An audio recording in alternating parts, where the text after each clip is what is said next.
Why do we suffer at the hands of these politicians? Don't you know politicians work for you? Hey! You're the boss. You hire them and you fire them. Look at their campaign. You know what they do? They audition. Yeah!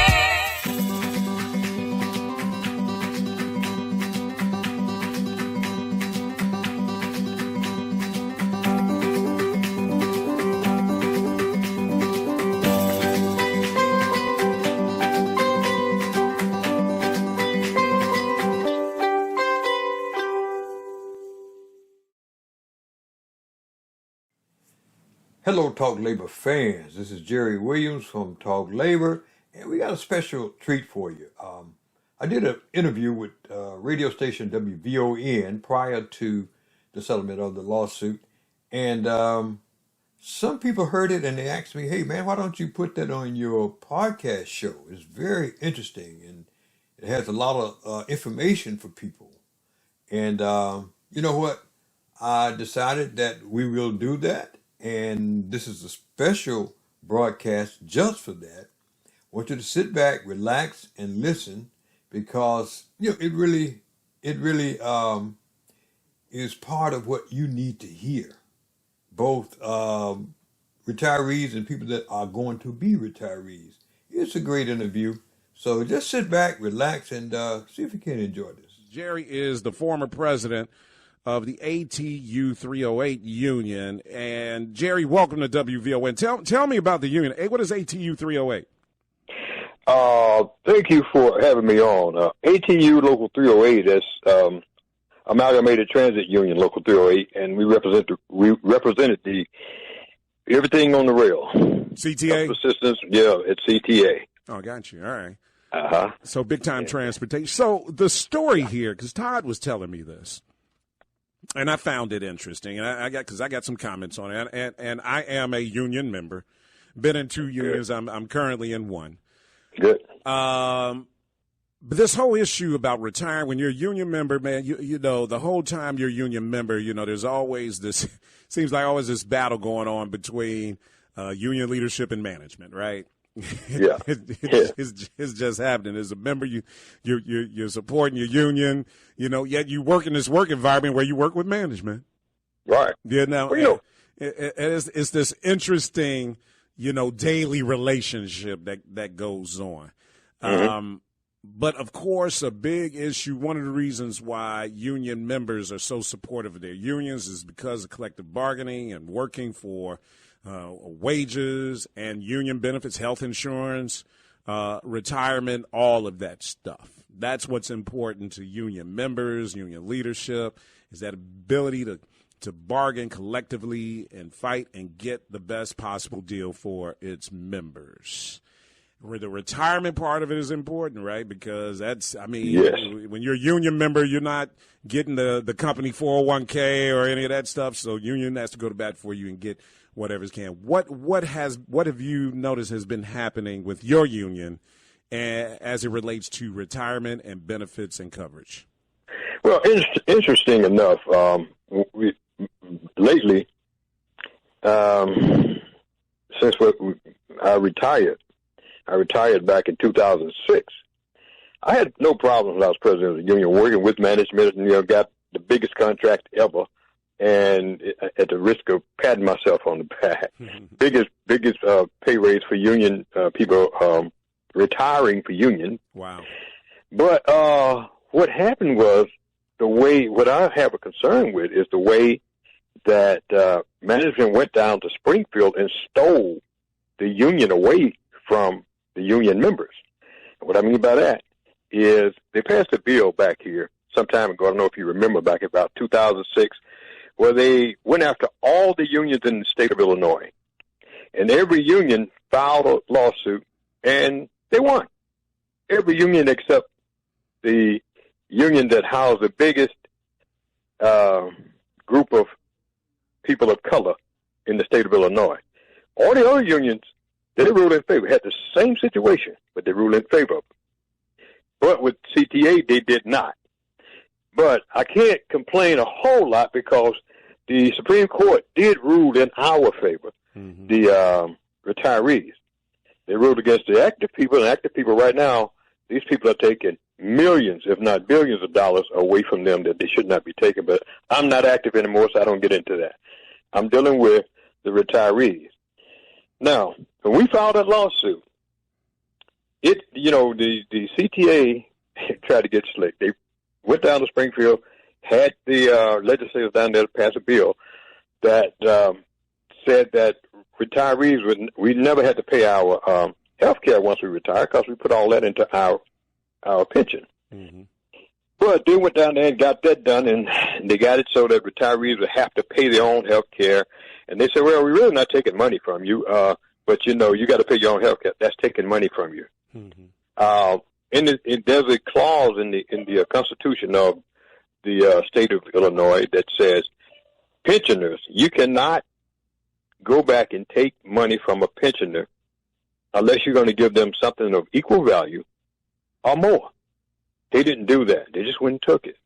So I filed a lawsuit. I filed a class action lawsuit. And we went to court. Circuit Court ruled against us, but the appellate court, we appealed it to the appellate court. The appellate court ruled in our favor. They wanted to go to the Supreme Court. We went to the Supreme Court. The Supreme Court ruled in our favor, saying that they are covered under the Illinois State Constitution. Mm-hmm. They have a right. So CTA then drug this case from, I think it was 2015 or 16 that the Supreme Court ruled. They've been dragging it ever since then. Dragging it, they found reasons to drag it. Hoping, in my opinion, because when I was president, I know how they operated, hoping that enough people die off that they won't have to pay that much money out. In fact, we had over 1,600 retirees pass away during that period of time. Mm-hmm. But when I filed a lawsuit, I filed it saying that even if they pass away, that whatever monies would due to them would go to their estate. Good. And whatever monies you made off of our money go to the retirees. Good. Because they should not have done that. And two of the Supreme Court justices did rule that all the people should have gotten the money back, not just the retirees. All of them should have got it because the rest of the people in the state got theirs back because they are covered under that. Sure. And it goes even deeper than that. I will give you a little bit more. I can get started. You can jump in anytime you get ready. But no, keep going. This is fascinating. CTA filed, when they filed had them file this bill, I went down because I was pretty good friends with Mike Madigan. I went down there and I asked him what was going on because I was retired. I wasn't bothered. I was enjoying myself. I went down and asked him what was going on. He told me, he said, Jerry, hey, listen, your people asked for this. I didn't. I said, my people, what do you mean? He said, your union. I said, no, I talked to them. They said they had nothing to do with it. He said, Jerry, they did. He said, I protected myself. He said, do this. Go to the Secretary of State's office and find out who actually signed it. I had the attorneys to go to the Secretary of State's office. They went and found that there was a memorandum of understanding agreeing to this, and guess whose name was on it? The two presidents of the union. I said, oh, man, this is ridiculous. So now you saying that is just making me think about a story I just saw on the news the other day where a couple of union leaders, I don't think this is in Illinois, this is somewhere else. Yeah. Just got indicted for taking pay. I think it was it with the UAW? Got indicted for taking payments from union leaders got indicted for taking payments in order to acquiesce to management and signing a CBA that was favorable to management. Well, you know what? I don't believe that these guys took any money, but you know what? If they went under the table and took some money, I could have had more respect for them. They just gave everything away. They wanted to be crooks. Go ahead and be crooks. Yeah, but Jerry, why would they sign it away if it wasn't some financial incentive for them? You know what I mean? Let me tell you why, because they just didn't know. Honest to God, they just didn't know. Now, there are some people that need to be in jail that did this. Like there was one union person that was retired, a retired union guy. He was a lobbyist for the union. He went down there, and being a lobbyist, you're not supposed to touch any of that. Right. I know that from experience. He went down there and helped them draw up this bill. And I got all this on paper, so I'm free to use. Anytime you want to see it, I can let you see it. I got sworn affidavits from him that he said that the reason why he did it was they were going to give him a board job on the FFL-CIO. You're damn right. You're damn right they were. And it was it was probably a paid board position. It was paid. Yeah, it was paid. Hell and yeah. I'm like, what? You go down there and serve your people up and do that? You know, I got all this information on paper. You know, sworn affidavit, everything. I got it all on paper. But let me take you a little further. Once CTA got this, now they went down and all the millions that they took from them, I'm talking millions of dollars now. Once they took all that money, I told the then president of the union, I said, that, you know, even though they're taking millions of dollars from the union, I said, that's not what they want. They want control of the pension plan. Oh, yeah. And I told them, don't let them do that. And let me give you an idea of what I mean. On the pension plan, they had 5 trustees for union and 5 for management. We've always had that ever since the plan was in existence. When I came on board as president, it was somewhere around $800 million in the plan. When I left, it was $2.4 billion in the plan. So that method worked. And it was called block votes, meaning that the company gets 5, union gets 5, and it takes 3 from each one to move anything on the board if you want to pass, you know. And all that, it worked. Went from $800 million to $2 billion, so it worked great. But when they went down there to pass that bill, claiming that the pension was going belly up, which it was not, they also threw that in there. So, well, you know, we need to change that. I got all this too on paper. Okay. Were any of your was any of your union leadership connected with organized crime at all, man? Because and the reason why I'm asking you is because the union, the union that I was in, the first union that I was in, and these guys were very good at coming to us and letting us tell us everything was all right, and we're fighting for you guys, stealing our pension money, man, like crooks. I mean, just man, buying cars and houses and going on trips with our pension money. And the only reason I don't jump in and say, if I did that, I would be speculating, and I like to go with stuff that I have, you know, in my hand. Right. Well, only reason why I know that this was a fact is because the investigation came out on Dateline NBC and corroborated it. Jerry Williams, our guest, former president of the local 308 ATU Amalgamated Transit Union. Is that it? Correct. Yep. All right. We're going to talk to him about this. We got a couple of phone calls at 591-1690. Jerry Williams, guys, former president of the local 308 ATUs, talking about his battle to make sure that retirees from his union continue to get the benefits that they worked for so very long and that they bargained for, that he and other union leaders bargained for. And in retirement, when it comes to health care and health insurance and who's paying for that, he's just giving you a glimpse into some of the games that are played in this high-level game, a high-stakes game of dollars and cents. It is a high-stakes game of dollars and cents. And Jerry, I'm going to tell you, you know, I've been in union for over 25 years, so, man, I've heard the worst of the worst stories and pension money getting stolen, you know, like I said, ours early on, and we, you know, had our first elections about 15, 20 years ago. We had to force the elections through federal courts. And I've been on the bad end of some bad deals through the unions over the years, and people like you who have fought for some of these benefits and to keep benefits to the working class people out here. And what I find disturbing about your story is all of this, but it seems like behind the scenes manipulation that has taken place with this local 308 in particular. And I think you said is this the largest local of black employees? Jerry, you still there? I think I lost Jerry. Todd. Todd, hold on. Put Jerry back on. Yeah. There you go, Jerry. All right. Okay. Yeah. No, I heard you, but no, it's not that. On the pension, we represented not only the 308, we also represented 241, which is the bus operators, and we also represented management and anybody that's in the pension plan. So when I filed a lawsuit, I filed it for everybody who got screwed by that. Mm-hmm.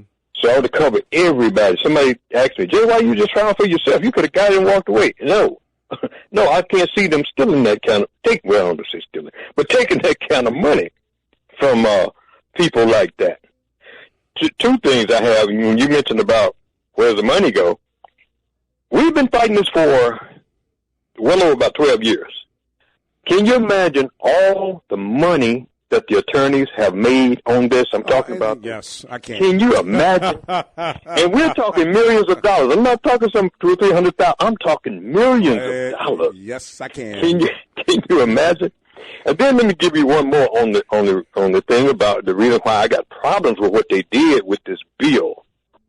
When they got the bill done and they took control, like I said, it was 5 labor, 5 management, and you had to have 3 from each one to move anything. Then they went down there and they changed it. They said, well, we're going to do 5 and 5, but we're going to do 1 extra just in case there's a tie. Now, we never had a problem with a tie, but we'll get 1 extra for a tie. And then they put the 1 extra person in. That person came from the RTA. There's no union over there. And when you look at it, and you can go in there and look because it's a public, any public can go in there and see that, the pension meetings, and you can see what happens at the board meeting. But if you go in there, you'll see that one guy that they put in votes with the CTA every time. They got rid of the block vote, where it's 3 and 3. It's the majority. So he votes with him every time. And then you got some trade union guys sitting on there, on the union side, that they don't represent anybody in that pension plan. And they vote with the CTA 80% of the time. All I'm saying, you can check it out and see. So the union have no more control over the pension plan. Mm. If they take a vote, we want to go to the bathroom, management will say no. I'm not kidding.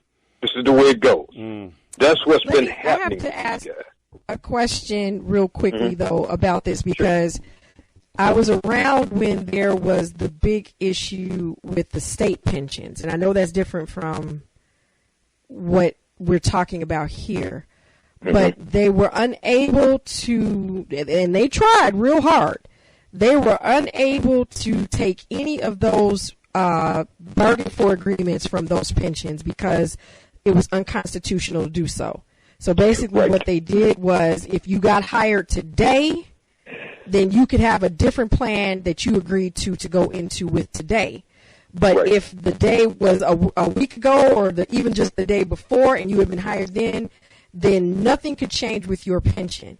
So I'm trying to figure out, why would they be able to change a law to deal with the pensions that you're talking about, and that not go against the Constitution? We're talking about bargain for rights. My brain's not getting around. That's a good question. That's a good question. Hold on, Jerry. Okay. I'm gonna let you respond to that when we come back. Jerry Williams.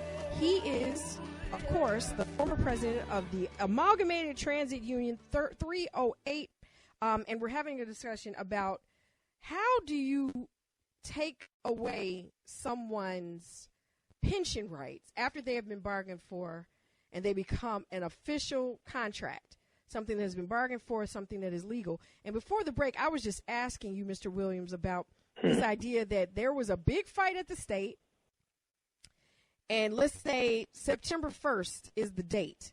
If you were employed before September 1st, then you were fine. All your pension rights were the same. Right. But if you were hired after September 1st, they could come up with a different, they call it the 2-tier system.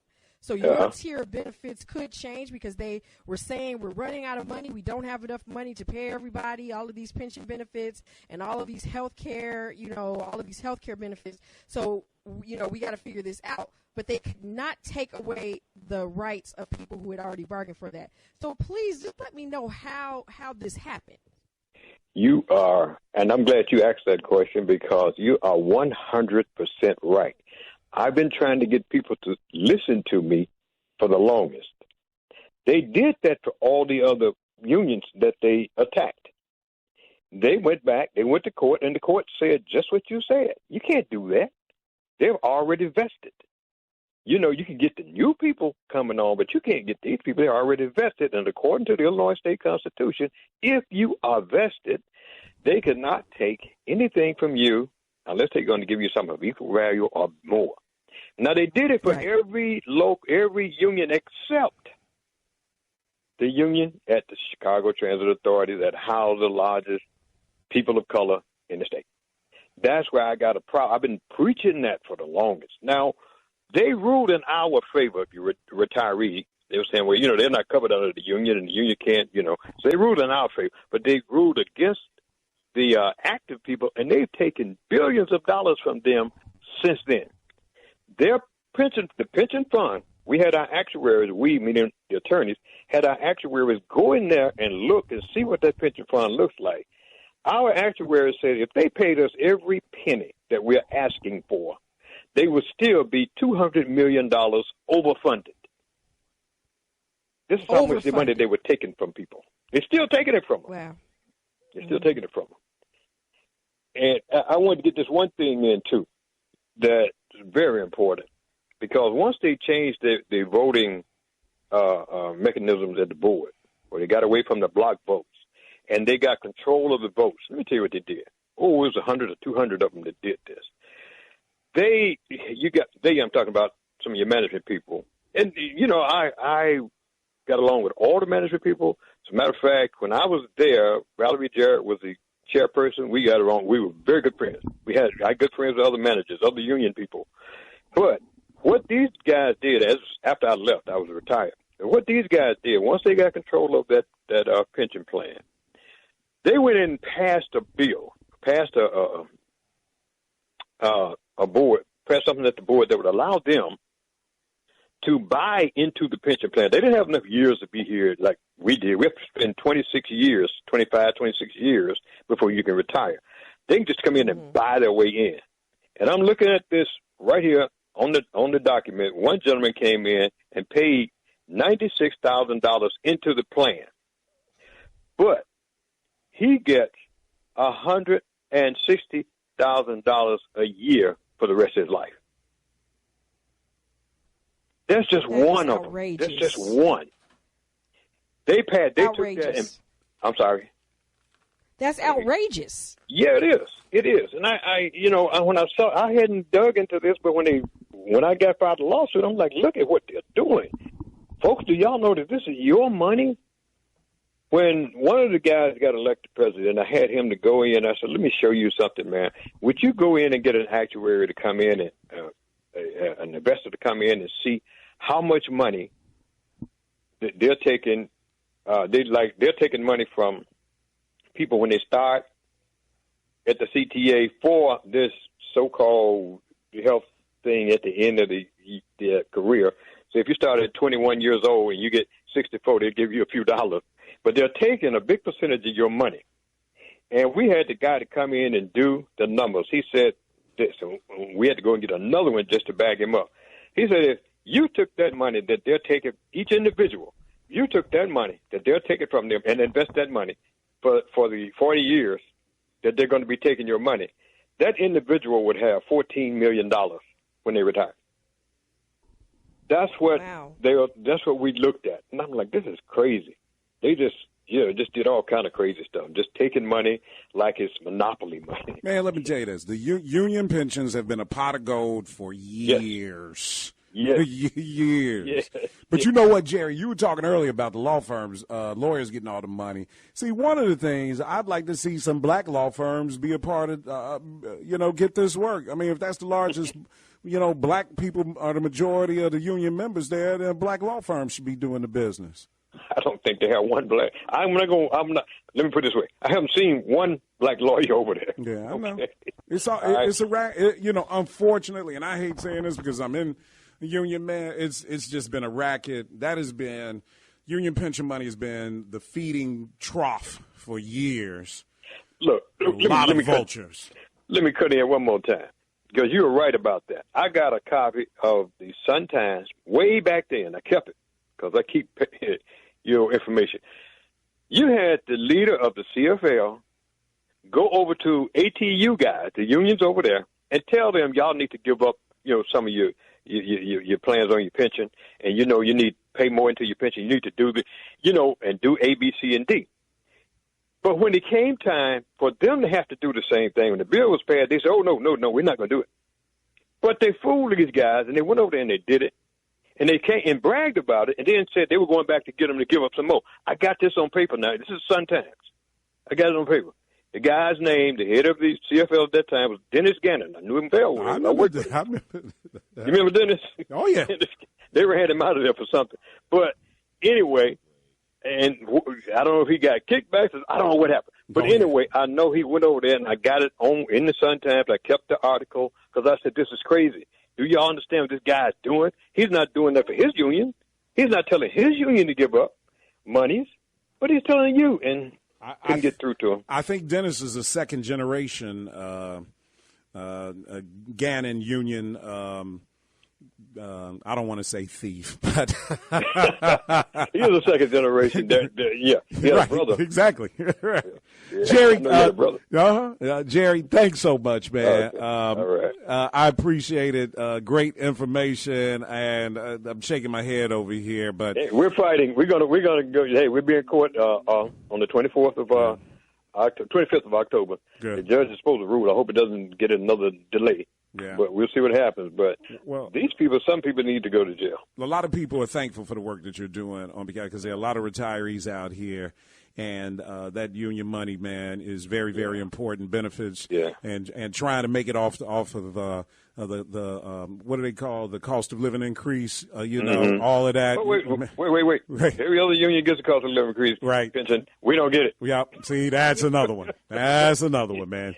Jerry, that's another story. I'll tell you. Whole another story. We're gonna have you back on for that. Jerry Williams, former president, ATU 308 in the house.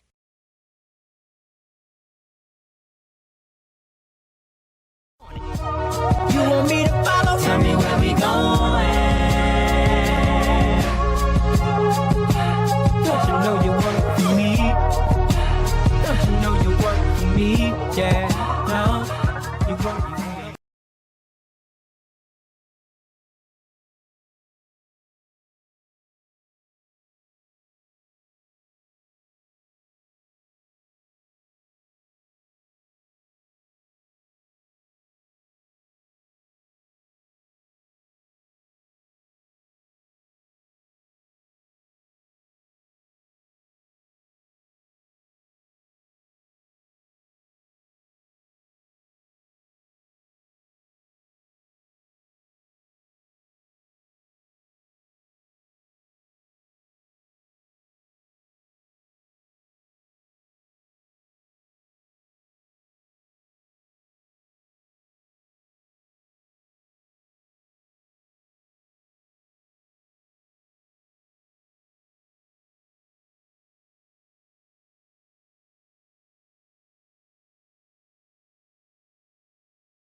Give it up for yourselves. You look like such a beautiful audience. Y'all make some noise for Jose Corny, yeah! He was marvelous, wasn't he? I want to thank y'all for coming out this evening, hanging out with me. We're going to go through some things tonight. All the songs you're about to hear tonight are songs that are reminiscent of my life. Because you know, art imitates life, right? So, all these songs have something to do with something that I was going through in the past couple of years. We're about to go on a ride. Y'all ready? So, my brother recently single, you know. And, you know, sometimes you get to a point in a relationship where it ain't working no more. It got real for me. I had to tell her this. I was sitting, waiting, wishing you believe in superstition, and maybe you see the signs. Well, Lord knows that this world is cruel, and I ain't the Lord, no, just a fool. Loving somebody won't make them love you. Must I always be waiting, waiting on you? Must I always be playing, playing your fool? Sing songs and dance, I gave you friends all a chance, putting up to them wasn't worth never having you. Oh, baby, you've been through this before. My first time, so please ignore the next few minutes, cause they're working at you. I can't always be waiting, waiting on you. I can't always playing, playing the fool.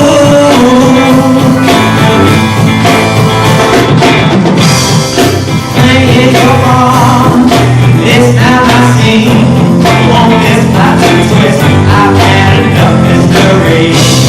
Keep building me up, shooting me down, but I'm already down. Just wait a minute.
Yeah.